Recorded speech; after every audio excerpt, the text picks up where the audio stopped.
I was diagnosed with breast cancer at the age of 48. It came as a huge shock. I didn't have any support. We had just moved, didn't know anybody in a new place, and that was tricky. In 2024 alone, there was 170,000 people diagnosed, and that actually equates to one person diagnosed every 3 minutes. The most recent data tells us that 72% of Australians with cancer will still be alive 5 years after their diagnosis. So while it's wonderful that so many people are going on to be long-term survivors of cancer, we know from the medical research that many of them do experience a range of problems either relating to their original cancer or its treatment.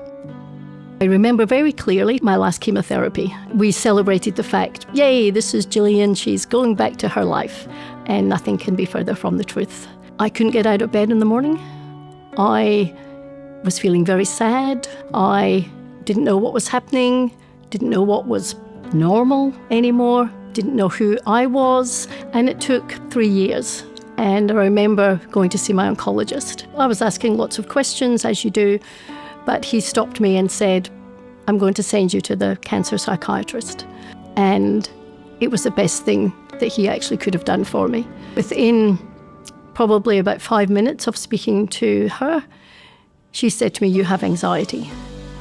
And it came as a surprise, but in a really good way, because I wasn't imagining things. There was nothing really sinister going on. In some ways, it was a huge relief.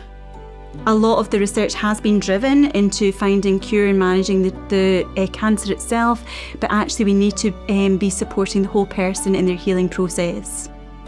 The work that we do here at Flinders University is really driving cancer survivorship research. So we're really trying to overcome the well-documented unmet needs that people experience every day in their lives. So we intervene with innovative models of care, from diagnosis through to prehabilitation, treatment, all the way through to end-of-life care.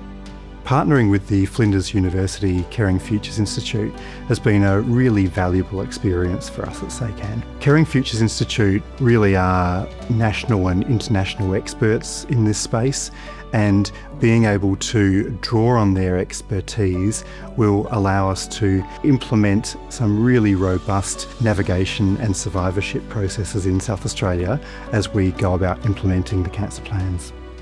We do have to think about how do we overcome the challenges that people face in terms of the physical impacts, the social, the spiritual, the mental health impacts. There's so many multifactorial impacts that we do need to ensure that when we're delivering our models of care, they're responsive to each individual person's needs, because as we know, no two people are the same. It is around helping people get back to what might be a new normal for them.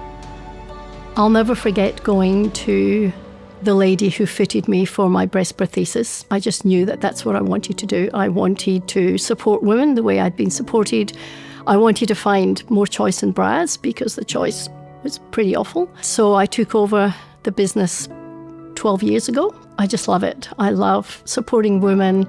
I love listening to their stories. I'll never forget one young woman quite early on saying to me, I know I'm going to be okay.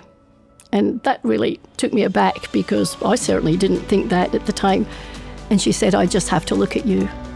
I met a wonderful lady by the name of Catherine Patterson at a survivorship event at Flinders. And in that conversation, I happened to ask her, so where does bras after breast cancer fit into this? And she looked at me and she said, we need to talk.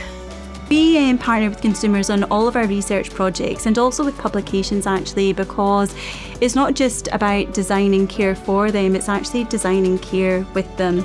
We wrote an article which has been published in seminars in oncology nursing, so very, very exciting to have that published. Ongoing research is so important in the cancer survivorship space, is because we're able to successfully treat cancer very well, but it means that there's many, many more people who are living with and beyond cancer. And so what we really need to think about is supporting wellness and recovery, so moving beyond surviving truly to allowing people to thrive.